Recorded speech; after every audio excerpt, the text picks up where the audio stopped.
Jæja, sælir verið áhorfendur góðir. Það eru smá tæknileg mistök núna í fyrsta skipti og ég missti bara hljóðið á þannig að við ætlum að byrja frá grunni aftur, frá byrjun. Í þættinum í dag ætlum við að ræða Reykjavíkurflugvöll og flugöryggismál sem tengjast honum í svona stóra samhenginu. Og viðmælendur í dag eru góða gesti í dag. Dr. Þorgeir Pálsson, fyrrverandi flugmálastjóri, forstjóri Flugstoða og nú prófessor emeritus við Háskólann í Reykjavík og Ingvar Tryggvason, formaður öryggisnefndar félag íslenskra atvinnuflugmanna. Þetta er langur titill, Ingvar. Já. Og flugstjóri við Icelandair. Og við ætlum að fara svolítið, í gegnum þessi mikilvægu mál sem tengjast þessu flugöryggis og síðan aftur öryggisþætti Reykjavíkurvallar. Þorgeir, ef við byrjum á þér, þá skrifaði þú skýrslu og afhentir samgönguráðherra sumarið 2017, gerðir heilmikla skýrslu þessi öryggismál og Reykjavíkurflugvöll. Ef við myndum fara kannski í stuttu máli í gegnum, fara í gegnum hvað kom fram og hverju voru niðurstöður þínar í þeirri vinnu og skýrslu. Ef við myndum fara í gegnum það með okkur. Já, þetta var verkefni sem var svolítið öðru vísi kannski heldur en það sem oft hefur verið skoðað áður varðandi öryggishlutverk flugvallarins. Það er að segja, það var litið á þetta út frá miklu víðara og samfélagslegu sjónarmiði, getum við sagt, jafnvel almannavarna sjónarmiði er kannski ekki slæmt orð að nota yfir það. En ekki aðallega hvernig þetta hefði áhrif á flugöryggi og þá sérstaklega hvernig flugsamgöngur og annað af þeim toga. En allt auðvitað þetta auðvitað samofið. En þetta var mjög áhugavert vegna þess að það kannski kom í ljós og sérstaklega þegar talaði við fulltrúa almannavarna að flugvöllurinn spilaði enn stærra hlutverk heldur en ég hafði gert mig grein fyrir og margir aðrir einmitt sem alhliða öryggismannvirki í samfélaginu. Og það er skemmst frá að segja að auðvitað hlutverk Reykjavíkurflugvallar hlutverkin eru fjölmörg, eiginlega ótrúlega fjölbreytt sem liggur í því hversu margir aðilar það eru sem nota flugvöllin fyrir sína starfsemi. En helstu niðurstöður í þessari vinnu voru þær kannski að það væri alveg ljóst að við þyrftum að vera með 2 flugvelli á suðvesturhorni landsins til að þjóna þéttbýlinu á suðvesturhorninu. Í raun og veru hefðu menn svona í orði kveðnu viðurkennt þetta og vikið að því, en það hafði aldrei einhvern veginn verið beinlínis neglt niður að þetta væri algjörlega nauðsynlegt fyrir þjóðfélagið að hafa slíkt mannvirki sem að gæti komið inn í alls konar tilvikum þegar að hremmingar eða einhvers konar vá steðjaði að þjóðfélaginu. En það er auðvitað skemmst frá að segja að auðvitað sjúkraflugið hefur alltaf verið mikið til umræðu og það er kannski efst á listanum þegar talað öryggishlutverk Reykjavíkurflugvallar út fyrir það hreinlega að bara vera hluti af samgöngukerfi landsins. En þannig að auðvitað Reykjavíkurflugvöll aðal áfangastaður sjúkraflugsins í landinu og ég þarf nú ekki kannski að eyða mörgum orðum í það því það er búið að þú hefur nú Njáll Trausti verið sérstaklega talsmaður þess og nú það er miðstöð leitar- og björgunarflugs á vegum Landhelgisgæslunnar og reyndar annarra aðila. Þetta er stundum eitthvað sem menn verða varir við en vissulega kannski átta sig ekki alveg á því hvað þetta er mikið atriði að geta brugðist hratt við og það frá þeim stað sem er næstur þeim aðilum sem þurfa að koma til sögunar. Nú þetta er tengipunktur auðvitað við alla staði á landinu þegar þarf að flytja fólk með hraði, fólk og birgðir og allar bjargir og þetta hefur margoft líka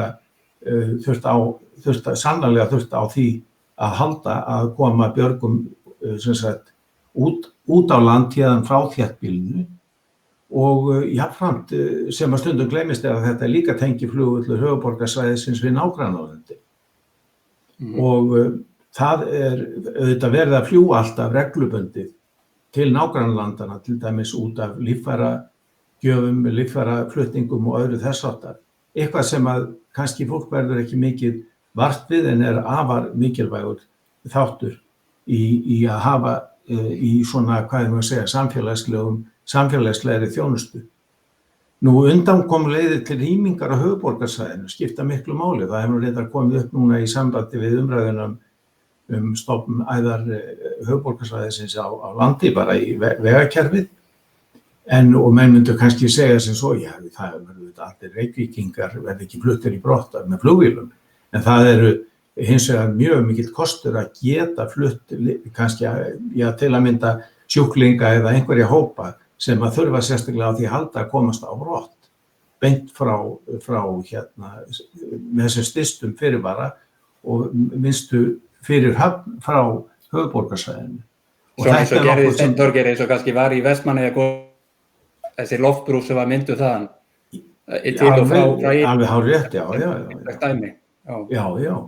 En það þessi samfélagslegu, sem sagt, þú varst að skoða þessa samfélagslegu þætti sem snúa öryggi, bara almennt öryggi landsmanna og almannavarnir og þetta var svona það sem var kannski megi inngripið í svona myndinni í skýrslunni, þetta samfélagslega öryggi eins og kannski kemur inn á í skýrslunni í formála sem þetta gekk svolítið mikið út af, sem við almennt höfum kannski ekki verið að vekja mikla athygli að mikil umræða hefur verið í stóra samhenginu, þess að þetta meira verið umræða flugöryggismál, en öryggi samfélagsins hefur ekki verið þessi almenna umræða hingað til. Nei, það var megin markmið þessara vinnu var að vekja athygli á því, en það eru margir hlutir sem að tengjast inn í þetta í þá umræðu, því að þetta verður ekki slitið frá annarri í starfsemi sem að tengist flugvellinum, en kannski megin niðurstaðan var þessi að það verða að vera 2 flugvellir á þessu suðvestur horni. Við getum ekki sett öll eggin í eina á sömu körfunni. Það hafði auðvitað í langt árabil var talað það væri ekkert mál að flytja til að mynda innanlandsflugi til Keflavíkurflugvallar.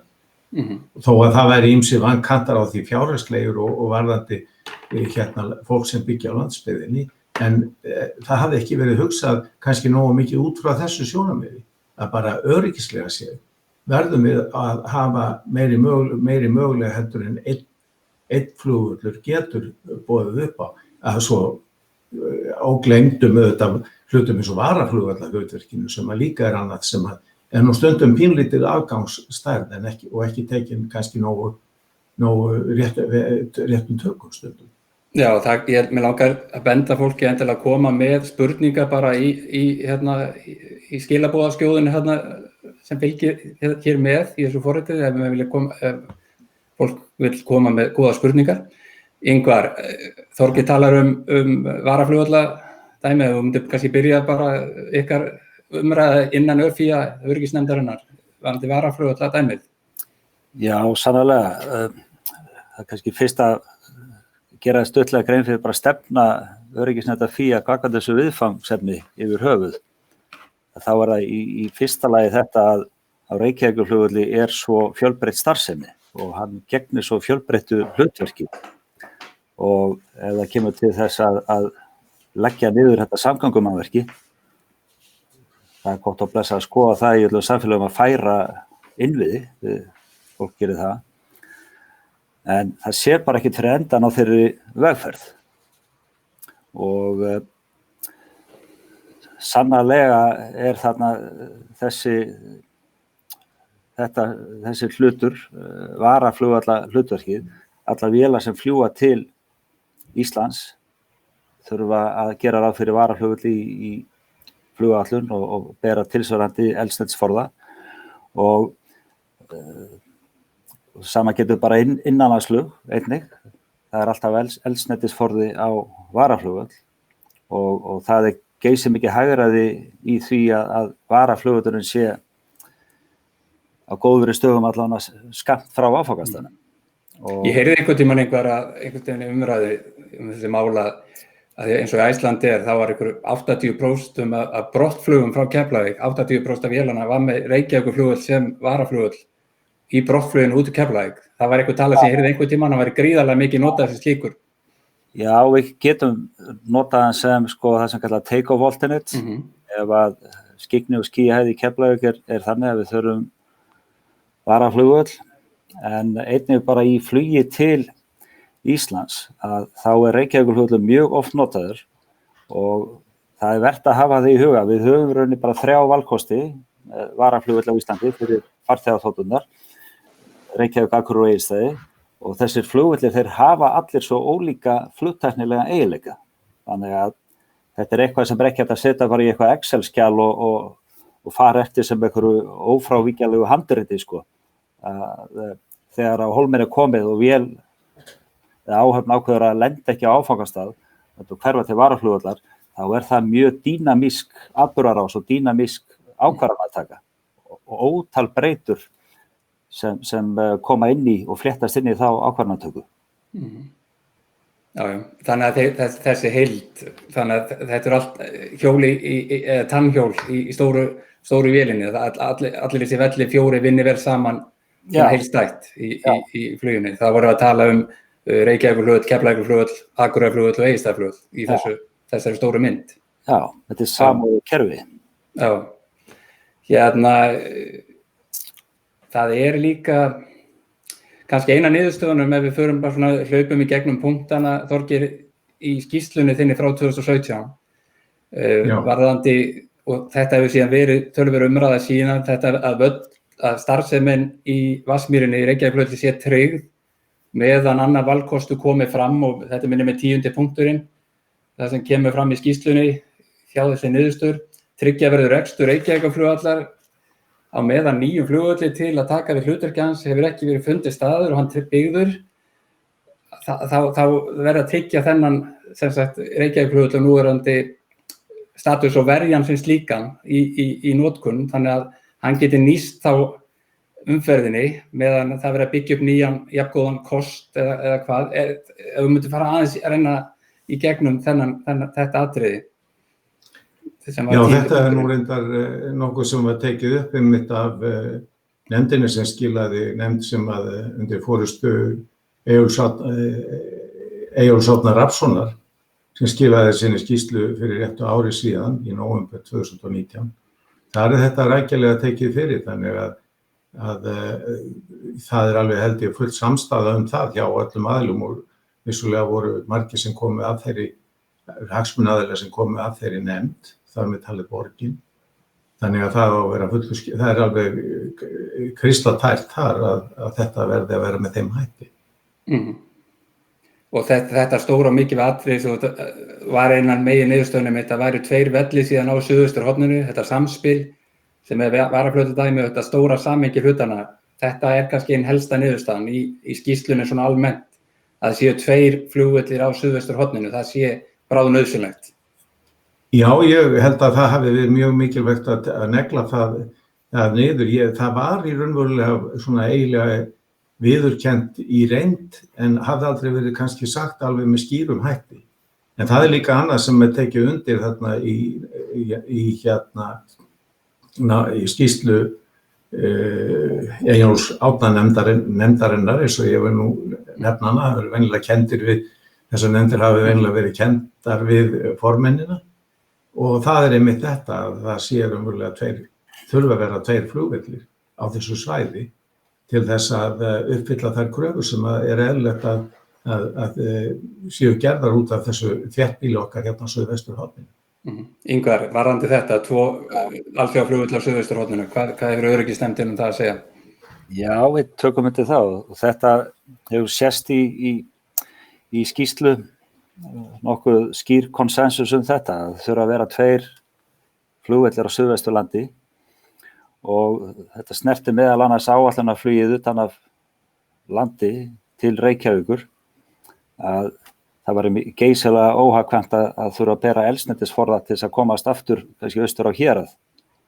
Þannig að þetta alveg skýrt, og það má segja eins og Þorgeir gat þarna að loksins þetta komið á blað í samkomulaginu sem borgarstjóri og samgönguráðherra undirrituðu síðastliðið haust, að Reykjavíkurflugvöllur skyldi fá að vera í friði þar til nýr flugvöllur, ef til þess kæmi verði tilbúið til notkunar, jafn góður eða betri.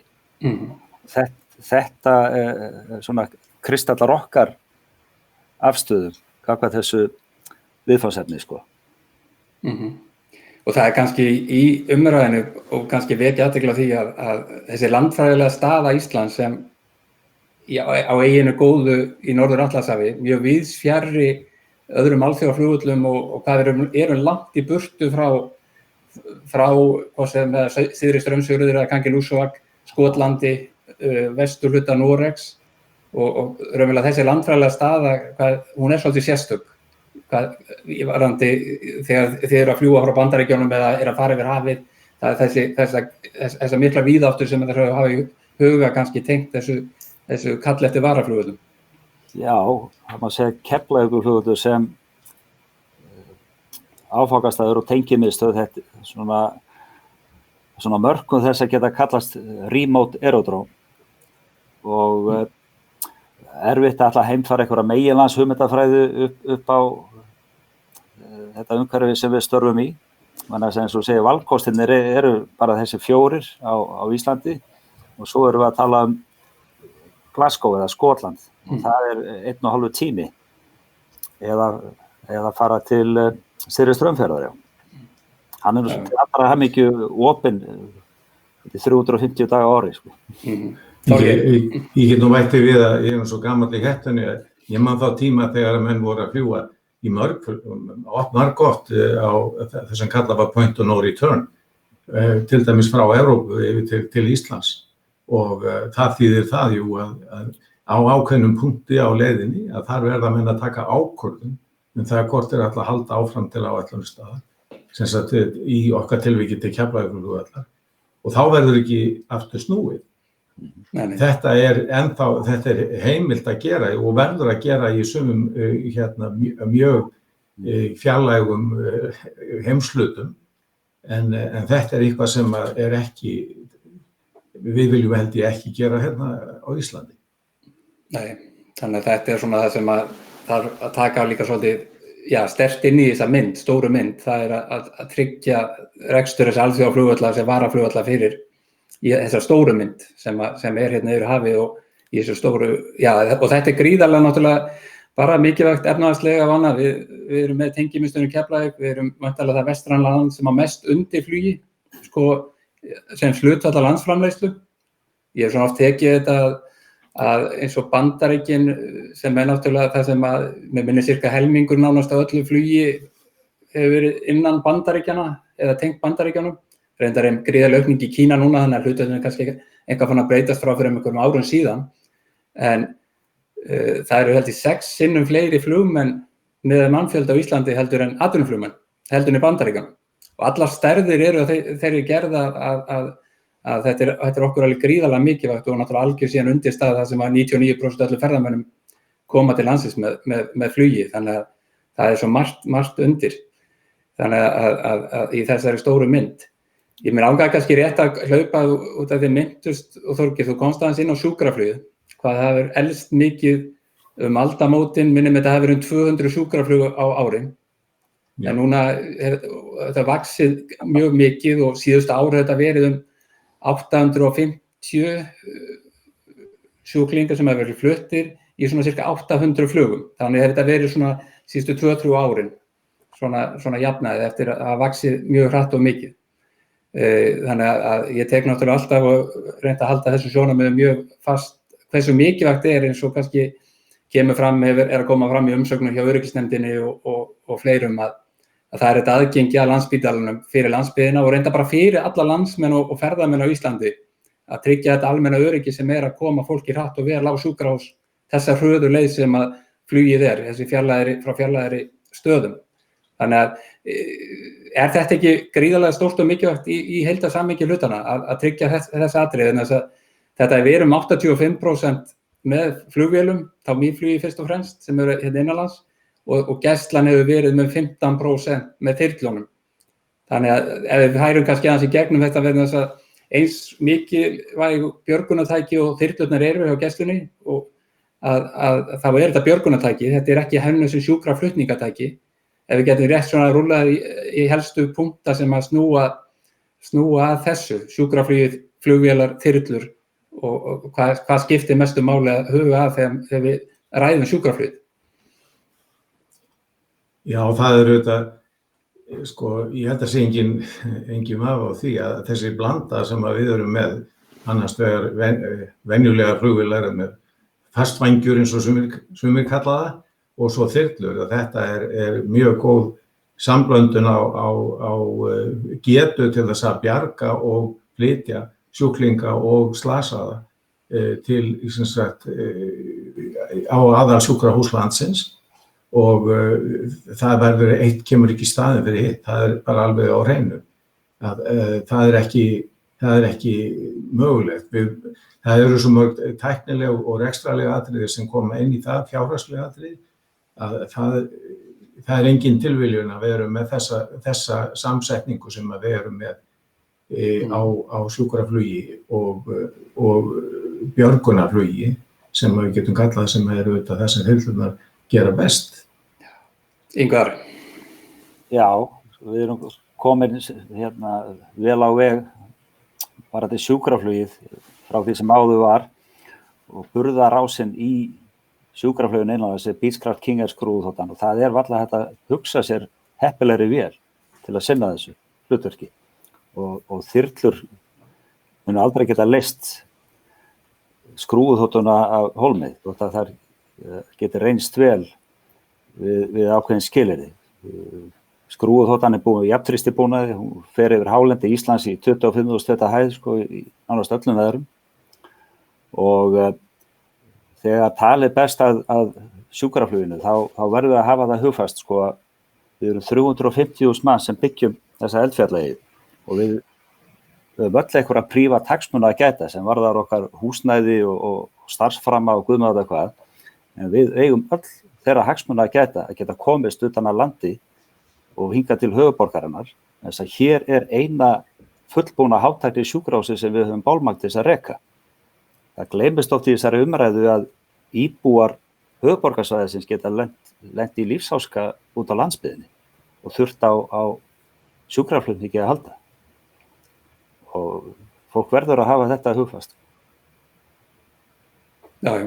Ég oft rætt, sko, Landspítalinn okkar öflugasta sjúkrahús og það má kannski segja að einhver 90% af þeim rekstri almennt sjúkrahús, en síðan þessi 10% það sem að sérhæfðasta starfsemi Landspítalans í gangi, sem að snýra hjarta, málu sem tengjast hjarta og höfuðáverkum, fyrirburum og öðru, sem að þessi alvarlegustu tilvik sem koma upp á tengd ákveðnum svona flokkum innan heilbrigðisþjónustunnar og sjúkrahúsþjónustu einungis veitt á Landspítalanum.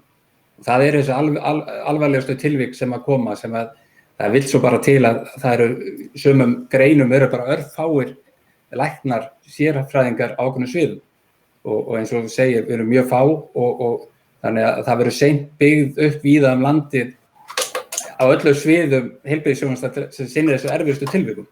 Þannig að þetta gríðarlega stórt og mikilvægt að almennur skilningur sé þetta. Þannig að það svona, en ef við förum aðeins nú erum við með 2 mál, annars vegar athugasemdir núna varðandi þetta mál sem ég fyrsti flutningsmaður varðandi þjóðaratkvæðagreiðslu Reykjavíkurflugvöll og síðan verið að gera athugasemdir núna við fyrir í haust við nýja byggð, nýja Skerjafjörð sem verið að byggja við í framhaldi af núverandi Skerjafjarðarbyggðinni og síðan aftur aðalskipulag í Reykjavík núna athugasemdum frestu til föstudags og reyndar í þinginu var lengdu fresturinn varðandi þjóðaratkvæði núna til 50dags í þessari viku sem nú að byrja með viku, þannig að fólk hvet bara almenning að koma með sína athugasemdir þegar finnst þörf á varðandi bæði máli sem tengist Reykjavík og borg og síðan aftur þinginu. Öryggisnefndin hefur komið eitthvað með athugasemdir eins og skrifaði athugasemdir eins og með varðandi deiluskipulagið í Skerjafirði. Ef kannski færa hans með svona helstu hvað þeir koma athugasemdir við tengt í máli. Já, það sjálfur sér eftir að flugbrautinni þarna var lokað þá kom það sjálfur sér ekki óvart að að borgin hefði uppi hugmyndur að byggja íbúabyggð þarna, en þá sá maður alltaf fyrir sér sko lágreista byggð í stíl við það sem fyrir en okkur brá dálítið við að sjá þarna áformum 4 hæða hús sem valda mun meiri ókyrrð, þetta er lágreistari byggð og það líka í samhengi við þetta samkomulag sem var undirritað síðastlið haust að rekstraröryggi skyldi tryggt. Rekstraröryggi flugvallarins skyldi tryggt. Það er alveg ljóst að þessi byggð eins og hún áform að hún mun hafa truflandi áhrif á starfsemi flugvallarins og sérstaklega í suðvestan vindum þegar sjúkraflugvélin þarf að lenda annarkvort sko á braut 3 koma niður Fossvoginn, þess að vindurinn stendur myndi standa af þessari byggð. Það er ekki erfitt að sjá fyrir sér atburðarástað sem sko vangendi flugvélar myndi strjúkast við flugbraut eða hjólastel brotna eða eitthvað slíkt og við höfum líkt þessu við það að eitthvað sveitarfélag ætlaði sér að byggja landfyllingu sem myndi hafa truflandi áhrif á innsiglingu hafnar, lokar ekki beint innsiglingunni og truflar ekki starfsemi á hafnar, á kajanum sko, en getur samt haft truflandi áhrif á innsiglinguna. Það myndi líklega ekkert sveitarfélag fara þannig að ráði sínu. Nei, einmitt. Nú kom óskaði Isavia innanlands eftir því að hollenska geimvísindastofnunin gerði þarna úttekt á vindafarinu varðandi nýju byggðina í þessari fyrirhuguðu byggð. Og þeir komu með sína athugasemdir og myndir aðeins rekja hvernig þeir litu á málin. Já, þeir skoðu þetta býsna göfgjafilega og komast að þeirri niðurstöðu að í vissum vindáttum mun þessi byggð hafa truflandi áhrif og það verði þörf á einhvers konar mildunarráðstöfunum. Það kemur fram í skýrslunni að það er ekki hægt það er ekki hægt að útiloka þennan möguleika af því að byggðin fer ekki upp í hindrunarfleti og slíkt sko. En við sjáum bara í hendi okkar að nú er nýja íbúðabyggðin á Hlíðarenda farin að hafa truflandi áhrif á aðflugavellinum, þannig að þetta er mjög fyrirsjáanlegt og það verður þörf á að gera einhverjar mildunaráðstafanir. Já. Þá snýr það bara að vindatakmörkunum. Það verður bara fyrirsjáanlegt að það verður ekki hægt að fljúga til Reykjavíkurflugvallar í vissum vindáttum.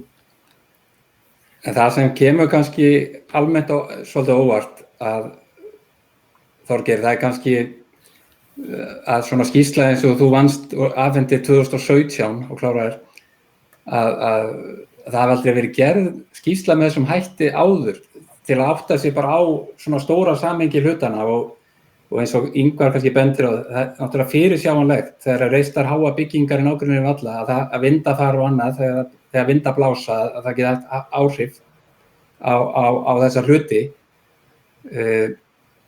Af hverju eru nú hefur þú mikla reynslu og tengt stjórnsýslunni líka og nú ætla ég kannski að spyrja, ég hef gagnrýnt svolítið, bara gagnrýnt að mér finnst ríkisvaldið, stjórnvöld ekki vera með mjög sterka stefnu í þessum málum og hvernig þeir að gæta svona grundvallar hagsmuna almennt og við erum kannski að læra svolítið eftir desemberveðri í fyrra og COVID núna. Nú er held ég mikill skilningur að vakna víða mörgum þingmönnum líka að hvað skiptir miklu máli að gæta að þessum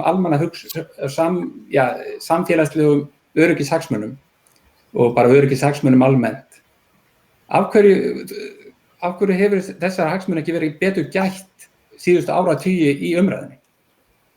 Já, það sem auðvitað menn hafa til að vinna með eru auðvitað fyrst og fremst þessar reglur sem að Ingvar nefndi réttilega varðandi hindranir í greindu flugvelli. Þannig að ef að menn eru innan þeirra hindranaflata að þá er raunverulega dálítið erfitt vik. Það er ekki hægt að segja annað heldur en að það sé eigi að vera í lagi ef að það uppfyllir þessi fjöldamörgu skilyrði sem að koma fram til dæmis frá Alþjóðaflugmálastofnuninni og líka þá í framhaldinu frá EASA, frá Evrópusambands flugöryggisstofnun Evrópu. Þannig að það þarna auðvitað að ræða, menn þurfa að hafa samvinnu það og það auðvitað gott mál að NLR þarna hefur farið yfir þetta og bendir á ýmsa þætti. En ég get nefnt að í skýrslunni sem ég gerði 2017, þá var sérstaklega vikið að þessari flugbraut, norðaustur-suðvestur flugbraut, sem var lögð niður á Reykjavíkurflugvelli. En það voru fyrirheit í deiliskipulagi frá 1999, ef ég maður rétt, að það skyldi finna aðra leið til þess að mæta þeirri þörf eða til að raunverulega uppfylla þær öryggiskröfur sem að þessi braut væri að uppfylla.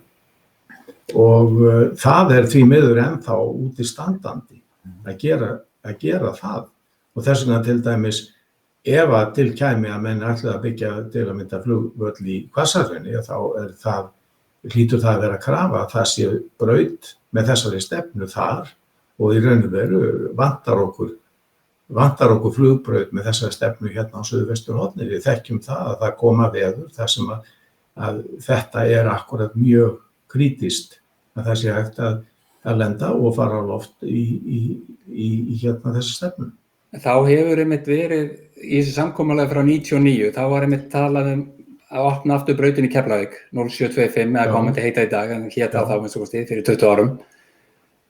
Og það var enda bara eitt af forsendum fyrir þessum breytingum og nú búið að loka brautinni og hún búin að vera lokuð þá einhver tíma núna, en það engin umræða í kerfinu eða nokkur staðar þetta með þá að sé braut á suðvesturhorninu, að sé þetta að lenda í þessum útsinningi eins og við köllum hann, sem eins og kemur fram í skýrslunni hjá Þorgeiri að fyrst og fremst að voru og haustin algengast þá blæsa hann oft hressilega suðvestan áttinn og þessu útsinningu sem við þekkjum. Ingvar, hefur einhver umræða verið, svo þú veitir til þess varðandi þessa braut og þetta samkomulag frá 99 og hvernig þetta hefur þróast?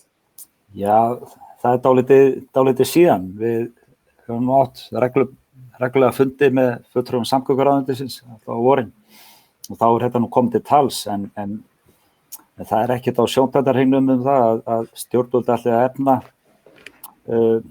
kalla þetta fyrirheiti eða skilning eða eitthvað slíkt sko en við höfum oft horft löngunar augum á þessa flugbraut í Keflavík þegar við verðum að lenda þar í suðvestan hvassviðri sko.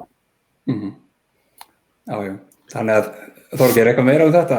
Já, það næstum að verða 30 ár síðan þessari braut var lokað, ég held að það hafi verið 1991 eða 2 sem að það gerðist og því miður var það gerðist það en það var alltaf hugmyndin eða hugsunin á bakvið þessa færslu sem sérstaklega sett í þetta deiliskipulag fyrir flugvöllin sem var unnið vegna þessar endurbyggingar sem fór fram á Reykjavíkurflugvelli á árunum 1999 til 2002 að þetta yrði leyst einmitt með þessum hætti. Þetta var ekki sagt beinum orðum en þetta var auðvitað ein leið til þess að leysa þetta vandamál. Þetta eiginlega, svo ég tala nú aðeins sem pólitíkus reyna að lágmarka alltaf sem mest en stóra myndin af þessu máli finnst mér almennt bara að verið þannig gegnum síðustu 20 ár að það engin heildarhugsun í stóru myndin í málinu. Þetta gerist bara bita fyrir bita, sneið fyrir sneið, þá bara verið að fara gegn eins og Reykjavíkurflugvelli. Það engin heildarhugsun hvað þarf að vera til staðar og í stóru myndinni og þetta stöðuvörn og það eina sem ég gerir mig vonur núna að eins og ég var að tala áðan með óveðri í desembri fyrra, COVID núna kannski einhverju leyti, það að meiri koma sjónarmið bara gagnvart þjóðaröryggismálum, flutningskerfi raforku eitt og fjarskiptin, það þessi hugsun og nú ætla hans vera að breyta löggjöf sem snýr að meginflutningskerfinu, sem að flytja stóra kerfi okkar í orkuflutningum, að það eru breytingar í vinnslu í þingin núna sem koma út úr vinnu átakshóps tengt því. Þannig að ég að vona að það svona almennt að auka skilningun og stóru myndinni í þessu, Þorgeir. Já, ég held nú samt að þessi talsverð breyting á þessu sviði, það að segja, það hafa auðvitað verið unnin mjög góð vinna sem hefur farið fram á undanförnum árum, eins og til dæmis nefnd Helga Hallgrímssonar árið 2006 og 2007 og svo aftur Rögnu nefnd 2015 ef ég man rétt, en kannski gallinn sá að það var ekki samfella á milli þess sem að þetta gerðist, en núna hins vegar hefur samgönguráðherra beitt sér fyrir því að það hafa verið sem sagt unnið það kom út græn bók í fyrra þessi flugmál, það sem tekið var á flugmálum á heildstæðan hátt, flugstefna, og það líka þessi nefnd sem ég nefndi stýrihópur Eyjólfs Árna Rafnssonar sem að kom með þarna sína skýrslu fyrir ári síðan og nú verða að fylgja því eftir, en stóra viðfangsefni í þeirri skýrslu var reyndar einmitt að taka afstöðu til þess hvort það ætti að fara að byggja nýjan alþjóðlegan flugvöll í stað raunverulega Keflavíkurflugvallar eða ekki, en það hefur ekki hlotið nefnt mikla umfjöllun, en ég held með öðrum orðum að það sé nú heilmikið í gangi núna og vonandi verður þetta samfelld vinna, en ekki svona vinna sem það sem eru gerðar úttektir, mjög vandaðar oft úttektir kannski á nokkurra ára eða margra ára fresti, kannski áratug á milli og svo gerist lítið á milli. En ég held að við höfum ástæðu til að vera bjartsýnir núna að allavega á þessu sviði sé verið að taka málin svolítið. Ingvar, þú voru örugglega skoðun á þessu? Jú, ég tek undir þetta og Þorgeir, það eru heilmikil greiningar að vinna á sér stað, eins og hann segir, á undanförnum árum. En það kannski fyrst núna í seinni tíð, síðustu 2 árum kannski, sem við erum fann að sjá einhverja stefnu í flugmálum og það eru þetta fagnaðarefni. Þetta, eins og Þorgeir nefnir sko að ætlum við að fara að byggja nýjan alþjóðlegan flugvöll í Hvassahrauni. Það eru sjónarmið sem styðja það sko, sem hafa komið fram. Þetta reyndar eldfjallasvæði. Það væri okkur lítið að fara að byggja flugvöll á eldvirku svæði. En við höfum eins og Keflavíkurflugvelli, höfum við geysilega mikil tækifæri vegna þess að það svo mikið byggingalandi umhverfis flugvelli til að þróa hann og breyta honum. Flestir flugvellir í Evrópu og Bandaríkjunum eru aðþrengdir og setta mjög mikla skorður varðandi þróunarmöguleika. Hvað Reykjavíkurflugvöll áhrærir, að þá hefur hann auðvitað verið í tilvistakreppu í áratugi og hann var auðvitað byggður, hannaður og byggður sem hernaðarmannvirki og þá var allri starfseminni dreift umhverfis flugvöllinn í hernaðarlegu tilgangi.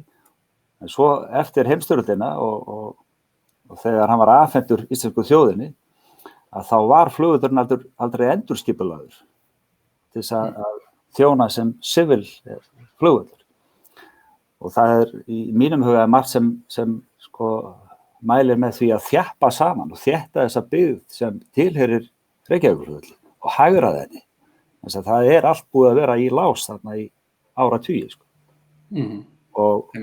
Og það veldur því að hann tekur líklega meira pláss heldur en annars þyrfti að vera.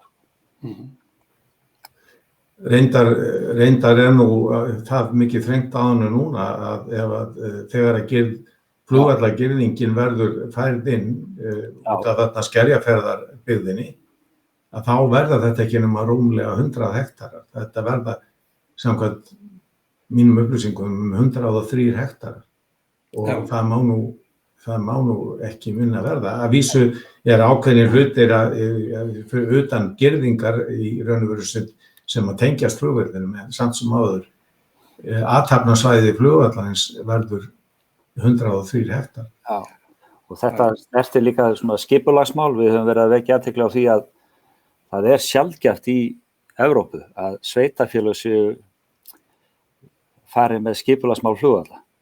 Sumir kalla þetta skipulagsvald, en það nú skipulagsstofnun ríkisins sem hefur lagt þessa skipulagsskyldu á sveitarfélögin. En þetta Ísland, Pólland, Írland og Lettland að mig minnir. Alls staðar annars staðar þetta á forræði sko sýslu, próvins eða ríkis að fara með skipulagsmál flugvalla. Þannig einstök sveitarfélög fara ekki í gegn heildinni eða almanna hagsmunum. Nei, einmitt sko. Já.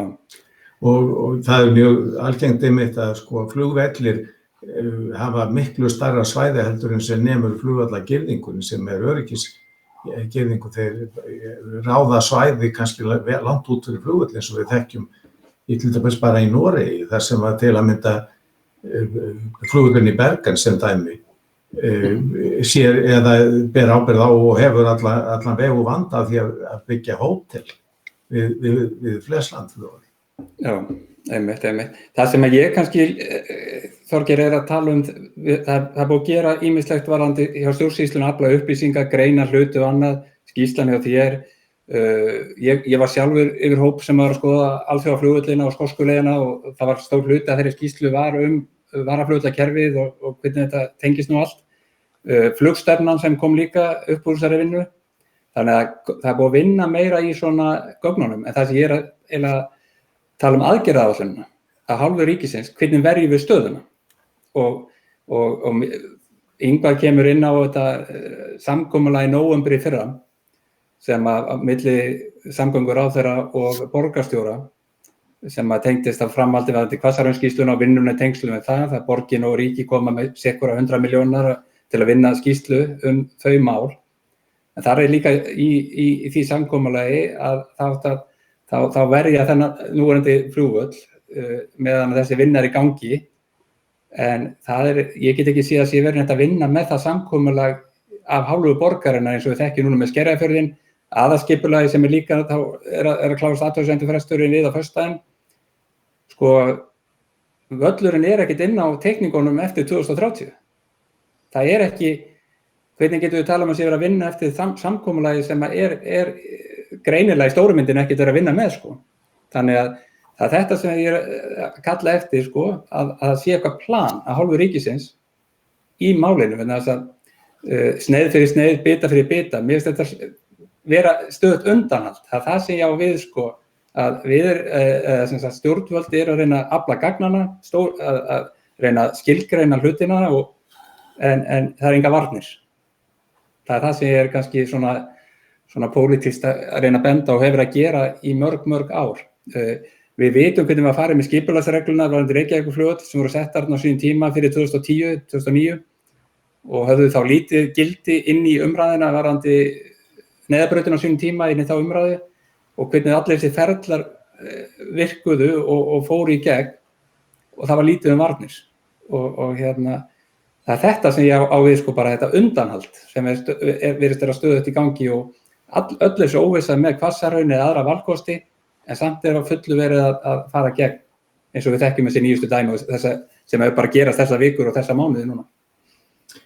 En það er eitt sem alveg kemur skýrt fram í skýrslu EOS ógnarnefndarinnar og það taki minnst 17 ár að koma flugvelli í Hvassahrauni, jafnvel þó að allt gangi upp í raun og veru svona eins og hægt að búast við í eðlilegu ferli.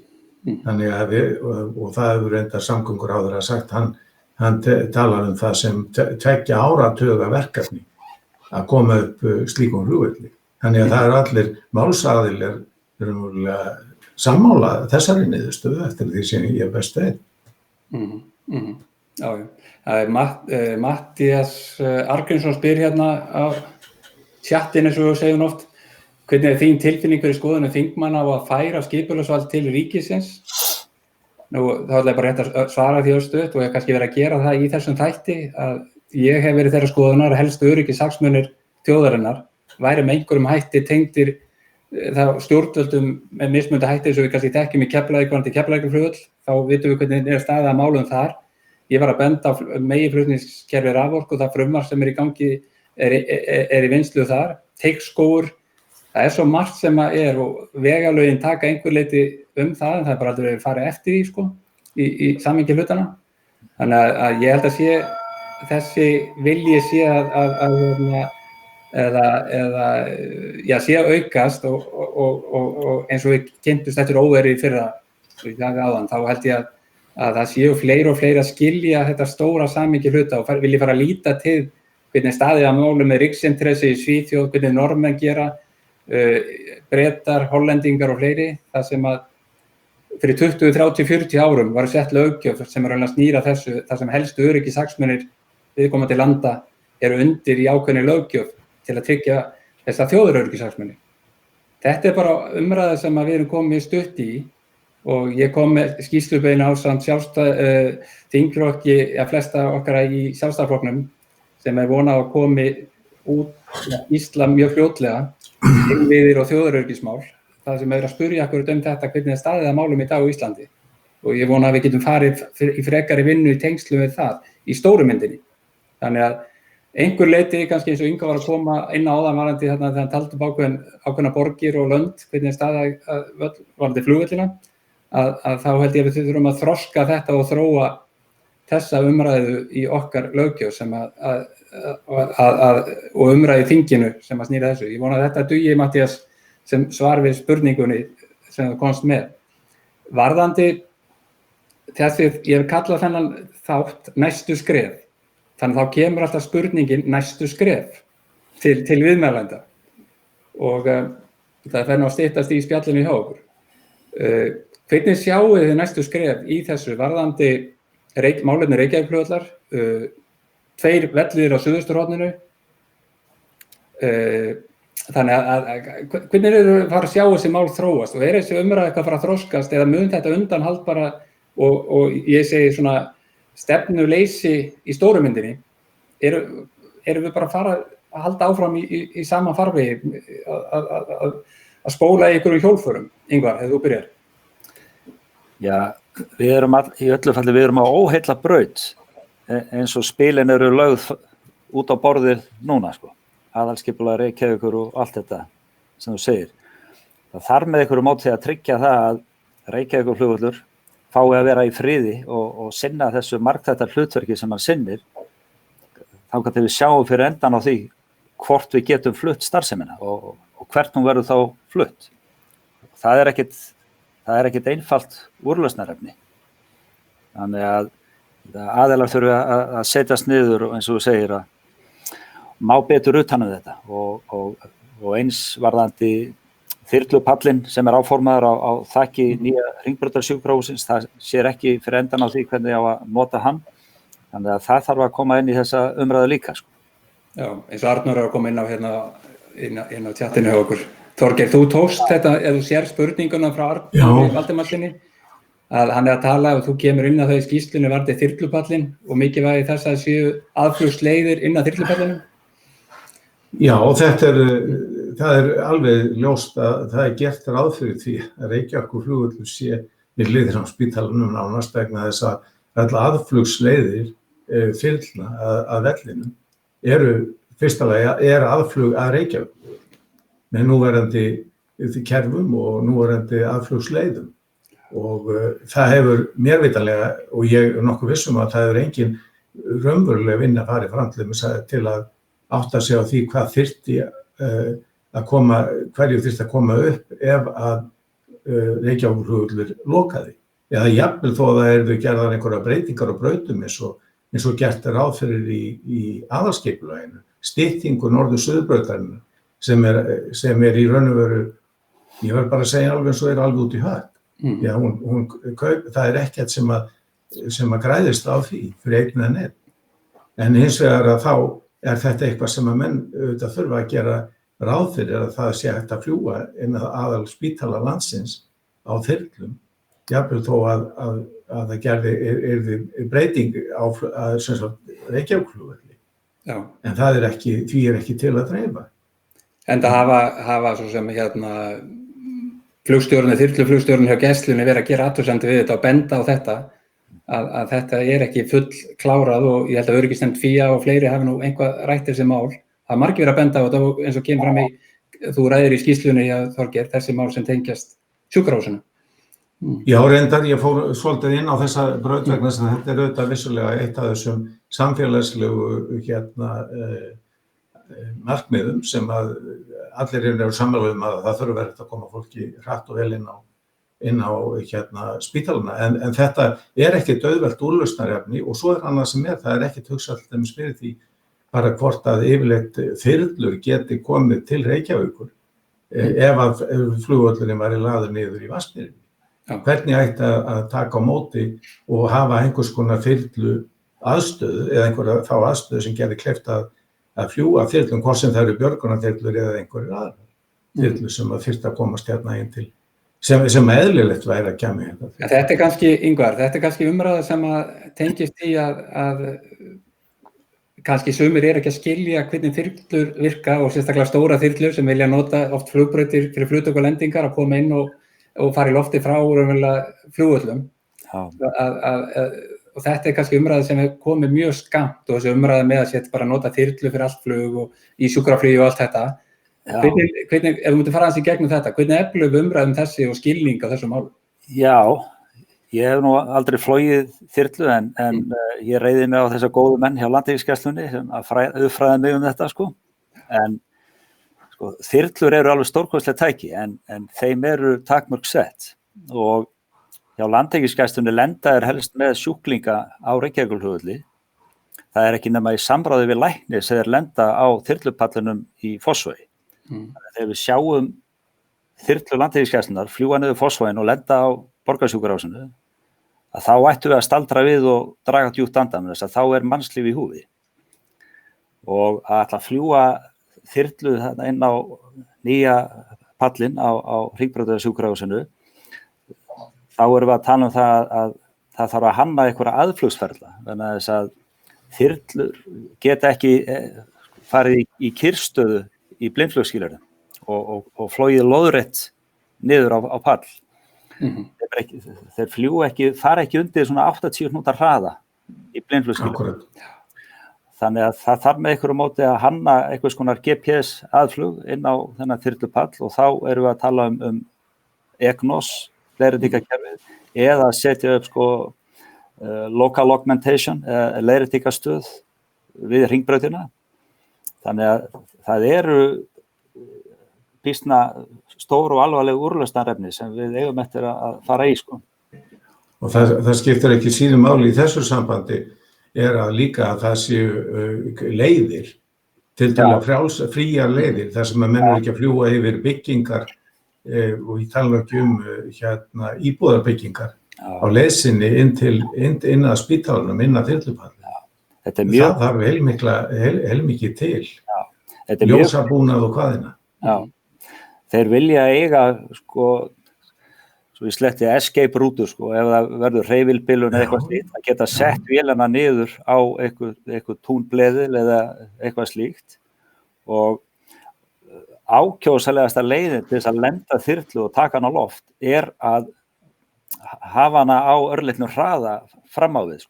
Það eru geysilega mikil átök að lyfta þyrlunni úr kyrrstöðu lóðrétt upp. Ég held endilega að þetta sé mjög áhugaverður punktur sem að Inga kemur inn á, bara þekkingu okkar á þyrlum og blindflugi og öðru eins og að þær stoppi ekkert í miðju aðflugi, í IFR aðflugi eða blindflugs aðflugi, heldur þær þurfa að halda upp í hraða og fljúga aðflugi og ég held að það sé ekki til þess almenn þekking á þessu, þannig að ég held að almennt séðan þannig að fólk heldur bara að það sé hægt að stoppa bara í loftinu í miðju aðflugi og síðan bara halda áfram og þannig að það þarf að efla svolítið held ég í stóru myndinni þennan skilning. Ég komi kannski svolítið lengra og með lengri þátt heldur en ofta áður en ég langar að halda aðeins áfram. Þetta Þorgeir, þú vilt koma að sinni í þetta? Nei, bara aðeins að því ég sá Kristján Ómarsson, hann segir Þorgeir samþykkti lokun 0624 vegna drauma nýja innanlandsflugbyggingu. Ég var nú að segja það var ekki á minni vakt. Ég var komin í akademíunni þegar þetta var til umfjöllunar. Þannig að það var alls ekki á minni vakt að það var gert, en hins vegar var þetta þegar að landið í Skerjafirði, þegar að ríkið seldi borginni landið í Skerjafirði 2013, að þá var þetta hluti af þeim pakka, ef svo má segja. Þetta kannski, Þorgeir, þetta það sem ég að segja, heildarmyndin á hlutunum yfir svo langt tímabil, að mér finnst almenn vitneskja ekki hvað hlutir hafa áhrif á hinn og þessa gjörninga eins og segjum bara einmitt þessi sala á landinu í mars 2013 og hvað áhrif það hefur síðan inn í framhaldið. Og við höfum svona fleiri bautasteina í þessari vegferð sem að mann finnst oft mjög vanhugsað. Þegar við félagarnir í Hjartan í Vatnsmýrinni fórum undirskriftasöfnuna 2013 og söfnuðum þessu 70 undirskriftum, þá voru svolítið á sama tímapunkti raunverulega að renna út núna á föstudaginn varðandi breytingu eða það verið að halda áfram raunverulega lengja í aðalskipulaginu til 2040 10 ár. Þá vorum við að safna undirskriftum á þessum tíma og þá vil ég bara benda núna á það. Þá voru rúm 2 ár í það að Norður-Suðurbraut Reykjavíkurflugvöll átti að loka samkvæmt aðalskipulaginu. Núna á þessum tímapunkti eru 13 mánuðir. Það eru 13 mánuðir til 2022 sem lengingin 6 ár liðin varðandi Norður-Suðurflugvöllin í Reykjavík. Það er þessi alvarleiki sem ég alltaf að reyna að benda á og nóvember samkomulagið í lok nóvember í fyrra, það sem var verið að reyna út af Hvassahraunflugvöll og öðru, það hefur ekkert verið virt neitt það samkomulag, það er bara haldið alltaf áfram. Við getum rætt 2013 samkomulagið eftir undirskriftasöfnunina. Hvar eru aðflugsljósin þá við Skerjafjörðinn, varðandi þá flugbraut? Hvernig var tryggt varðandi að koma niður Fossveginn og lenda til vesturs með trén? Við hækkuðum lágmarksaðflugin í sumar fyrir brautinu, það var hækkuð. GPS-aðflugin inn á brautinu, þess að trén eru búin að vaxa upp úr sem sagt, þannig að það er þetta sem var alltaf kallað eftir, að samkomulögin séu kláruð þá minnstakosti. Þannig að það safnast alltaf í og þess vegna er bara alvarleg staða, segi ég, þegar það er ekki verið að fara eftir þessu nóvembersamkomulagi sem var skrifað undir fyrir árið síðan, í lok nóvember í fyrra, og 13 mánuðir í Norður-Suðurbrautina. Það er ekki neitt vilji, og það sést ekki neitt í þessu breytingu núna við aðalskipulagið, neitt vilji af hendi borgarina sem ætti þá að koma fram núna í þessu skipulagi það að tryggja flugvöllin og Norður-Suðurbrautin og völlin í heild sinni. Þangað eru búin að finna niðurstöðuna varðandi það hvort það verði yfirleitt fluttur eftir 15-20 ár.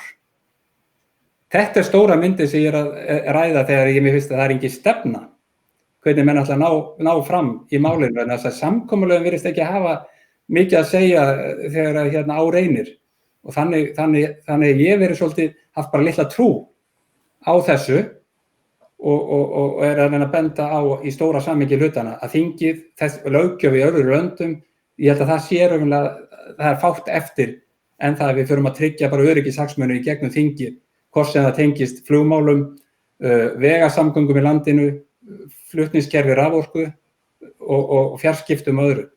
Þannig að þetta er nú bara svona pólitíkin í málinu minni hálfu, en ég er alltaf að vara við þessu að tíminn er bara að renna út. Eftir rúma mánuð, þá er 1 ár í 2022.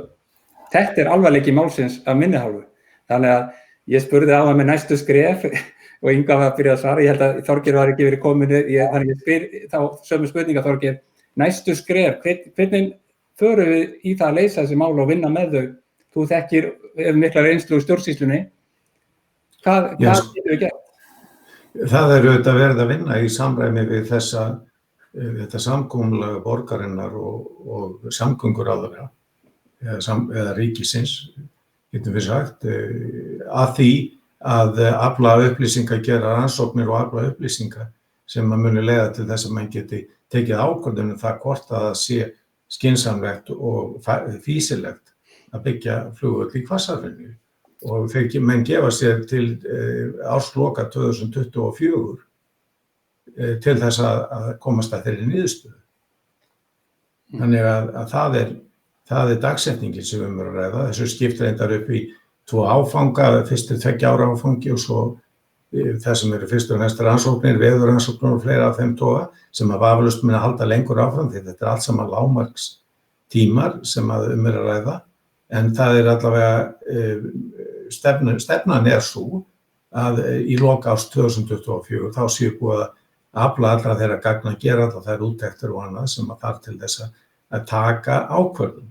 En það er það sem auðvitað oft á tíðum hefur vantað að það veri kannski tekin ákvörðun, það hefur verið velt upp ýmsum kostum og svo hafa þeir svona velst á milli manna í langan tíma. En það sem kannski það sem ég að benda á, 2022, eftir 13 mánuði, þá var það Norður-Suðurbrautin, ekki gert ráð fyrir aðalskipulagi, og 24, eftir þá 4 ár, þá bara ekki gert ráð fyrir flugvöllum í Vatnsmýrinni. Nei, samkvæmt aðalskipulagi, það rétt, það gildandi aðalskipulagi. Það þetta sem ég að segja með tímalínuna, þegar að vinna verkefnið, það þarf að tryggja, sem við vitum alveg, það skipulagsskylda á sveitarfélagi, að tryggja það og það getur ekki verið þannig að þú standir með flugvöll í Vatnsmýrinni sem ekki í skipulagi, þá hlýtur staðan viðkomandi flugvöll að vera býsna veik í samhengi hlutana, í stjórnsýslulega, ef þú ert ekki í skipulagsskyldunni eða hvernig borgin eða sumir tala skipulagsvaldið að þessi tímarammi sem ég að tala sem þá aftur þetta misræmi á milli þess að það verið að vinna eitthvað í Hvassahraunstæminu, það sem miðað við raunverulega 24 sem sama ár og flugvöll ekki gert ráð fyrir, það endanlega flugvöllarins í aðalskipulaginu. Þannig að við vitum það að þetta hinn, segi ég, stóra vandamáli í öllu málinu og skapar gríðarlega óvissu fyrir allt og alla, hvort það flugræðstraðalar íbúar í landinu eða sjúkraflug eða annað. Þetta sýnin sem vantar upp á hvernig mann ætla að leysa og ég held að þú getur ekki byrja að leysa málið fyrir hvernig svo ætlar að gera það í stóru myndinni, það þarf þá að búa til planið það, en meðan þetta ekki lagað og völlurinn sé gert ráð fyrir honum í þessu skipulagi, þá veit ég bara ekki yfirleitt hvernig menn eigi að takast á þetta milli ríkisins og borgarinnar, milli sveitarfélagsstigsins og ríkisins. Þetta svona vandamáli í stóru myndinni og þetta það sem að reyna, þannig að þetta ekki einfalt mál, en þetta þarf að vera hluti af lausninni, það ekki nóg bara að skrifa skýrslunar. Þannig að það mín nálgun. Það sem nú skrifaði nokkra gegnum tíðina og bara verið fínn árangur út úr mikið af þeirri vinnu gegnum tíðina, en það þarf líka að framkvæma það sem stendur í þeim og ná niðurstöðunni. Ingvar, rétt í lokin, nú erum við bara komnir, þetta lengsti þátturinn, mjög góðar umræður og þannig að ég vil bara þakka ykkur kærlega fyrir það og ég held að séu mjög margir góði punktar sem að koma fram hjá okkur í dag. En Ingvar, eitthvað í lokin? Nei, ekki nema þótt að tilveran sé dálítið grámygluleg, þá nú eitt og annað svona jákvætt að gerast og við erum að sjá tímabæra framkvæmdir á flugvöllum landsins, eins og á Akureyri, Ísfirðingar, þeir fengu nýja klæðningu á flugbrautina og bílastæðið með þess að líka, sem þeir eru búin að bíða eftir í hálfu öld. 60 ára bíð. Og svo er í gangi núna valkostagreining fyrir Egilsstaðaflugvöll, þýskt ráðgjafafyrirtæki, sem að skoða það fyrir okkur. Þannig að það nú ýmislegt jákvætt og uppbyggilegt í farvatninu. Já, þetta nú eins og þetta náttúrulega búið að vera mjög mikið leiðindar ástand og það verður annað þáttu til að ræða Ingvar bara þetta almennt ástandi sem í gangi. Við erum vongóðir og að þetta verður nú fara að hreyfast í rétt átt með vorinu og jafnvel verðum við fara að sjá merki fyrr. Þannig að við erum að lifa mjög skrýtna tíma en ég full að trúa að flugi komi sterkt inn á Íslandi aftur og ferðaþjónustan og allt þetta samhengi hlutana. Ég held að við höfum upp á einstaka vöru að selja sem að ég held að sé inn í þetta ástand sem við verðum að eiga við núna, þá öll markasetning á Íslandi og annað á að koma mjög til vel í því varðandi bara að komast út í náttúruna, vera út af fyrir sig og þannig að ég held að fólk sé ekki að fljúga mikið til Asíu frá Evrópu á næstunni. Ég held að við verðum með þessa tengimiðstöð og Ísland vel staðsetta. Það er margt skrítið að gerast, Norwegian, það er verið að leggja stóru vélunum, þannig að það er svo margt sem svolítið að falla, sýnist manni með tengimiðstöðunni í Keflavík í svona einhverju mynd sem að við getum væri nátt að ræða hér í heilum þætti sem að verður örugglega tekið fyrir bara seinna en bara Þorgeir, eitthvað í lokin, þetta nú voru mjög skemmtilegt hjá okkur í dag. Já, ég aftur vil segja það að það mikilvægt einmitt núna að það sé verið að vinna í þessum málum stöðugt. Þetta sé ekki eitthvað vinna svona ágætur úttæktar vinnu verkefni sem hafa verið unnin að þau liggja ekki bara á hillu og sé ekkert verið að gera með þau. Það skiptir miklu máli. Eina sem við höfum kannski ekki nefnt hérna í þessu sambandi er kennsluflugið og ég held að menn þurfa að skoða það betur vegna þess að það allt og mikið oft tekið sem einhvers konar afgangsstær. Kennsluflug geti verið bara einhvers staðar eða það skiptir ekki öllu máli en það ég hef bara bent á það að það eiginlega bara afrek að það skuli hafa tekist þessari litlu þjóð að manna þann stóra flota í miklu leyti sem að við skráum og notum í okkar flugstarfsemi og sem orðið jafn stór þáttur í bara hérna efnahagslífinu eins og raun ber vitni eða hefur verið það á undanförnum síðustu árum. Það ekki sjálfgefið að við hefðum á að skipa hérna öllu þessu fólki sem að kann til verka í sambandi við auðvitað stjórnun vélanna og auðvitað alla umsjón með þeim. Þannig að ég held að þurfa, en vel að merkja, það líka nokkuð sem að, við komum að Reykjavíkurflugvöllur eins og oft í þessu sambandi, að Reykjavíkurflugvöllur auðvitað hefur verið uppeldisstöð flugmanna að stærstum hluta, þó að vissulega komið aðrir flugvöllir inn í það. Og þannig að það þarf að hugsa vel fyrir því. Hvernig að þeim málum staðið. Já, nú varstu einmitt að opna, þetta var einn af punktum sem ég var búin að hugsa einmitt að ræða, það kennsluflugið og nú ertu að opna alveg nýja umræðu og það mikil umræða og gríðarlega stórt og mér minni því að ég var að skoða þetta fyrir 2-3 árum að það verið 500-600 flugnemar í flugum og þetta náttúrulega verið alveg gríðarlega fjöldi og uppbygging í þessu rekstri og ég held að þetta komi nú hratt tilbaka vonandi og bara fulla trú á því á næstu mánuðum þegar þennu að skána þetta COVID hörvar. En ég hef bara sagt, spurningi mín var eiginlega svo, sem ég ætlaði að spyrja í þættinu, ég ætlaði bara að spyrja hann og við bætum aðeins í lengdina. Ég hef sagt að segja, bara ekki skilið það, af hverju þetta svona mikið stórum mál, var þetta í kennsluflugi allir þessar umræðu, að fara að byggja upp nýjan flugvöll vegna kennsluflugs, þegar bara núverandi flugvöllur hentar vel, stjórnaður sem mjög mikilvægt í flugkennslu, stjórnaður flugvöllur, það þýðir að hann stjórnaður af flugumferðarstjórum. Á sama tíma og við erum kannski að fara að horfa líka inn í það að við verðum komin með rafmagnsflugvélar sem verður nýttar í kennslunni, HM minnka öll mengun og annað. Þorgeir, getur þú sagt mér af hverju, hvað í gegnum tíðina þegar þú varst stjórnsýslumegin, af hverju þetta svona stórt og mikilvægt í huga margra eins og borgaryfirvalda að losna við kennsluflugið af Reykjavíkurflugvelli? Getur þú, mér finnst þetta svo sérstök nálgun, þetta ekki, ég held að þessi margir séu eftir að sakna þess að sjá ekki litlu vélina í loftinu, en af hverju verður þetta atriði svona stórt og mikið í allir þessar umræðu, að þetta allt í einu fara að verða undirstæð undir ykkur bréfaskriftum annað. Nú, þetta $1.000.000 spurningin, Þorgeir, af hverju verður þetta svona, hvernig gerist þetta?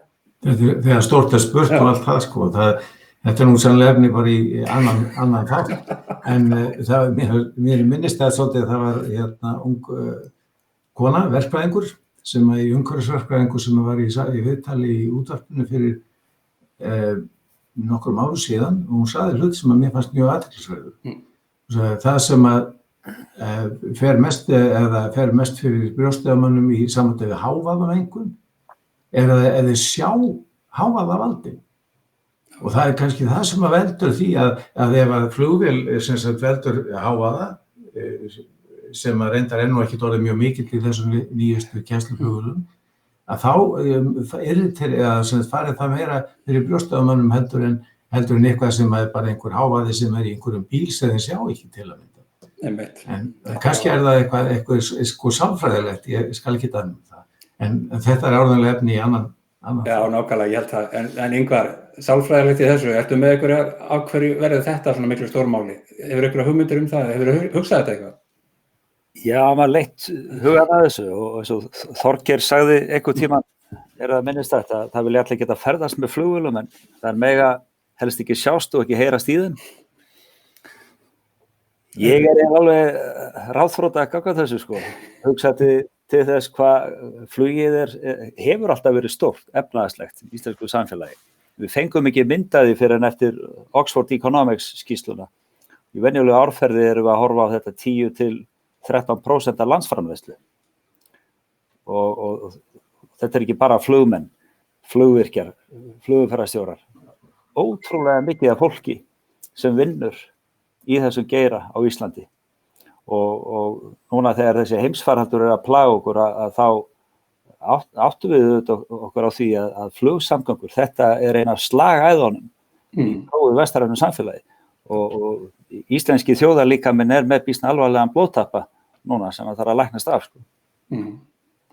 Þetta ágætt orð en ágætt að ljúka þessu með þessu en afsakið að þurfa að lengja þessi í svona rétt í loki. Mér fannst bara mjög gott að Þorgeir kom inn á þetta varðandi kennsluflugi þannig að ég bíð spenntur eftir að heyra einhver alvöru ástæður, fá einhver svona alvöru rök fyrir þessu. Þess að ég held að mér sé bara að gleyma því alveg í umræðinni, það bara að tala gegn þessu en ég fæ aldrei hvað málið. En ég ætla ekki lengi þetta núna, við erum búin að tala saman núna í 70 mínútur sem nú töluverð bæting á fyrir þáttum. En takk ykkur kærlega fyrir að koma og vera með mér í þessum þætti og það verður örugglega rætt meira flugmál í vetur ásamt svo mörgu öðru í næstu skrefum. Kæra takkir. Takk sömuleiðis. Takk sömuleiðis.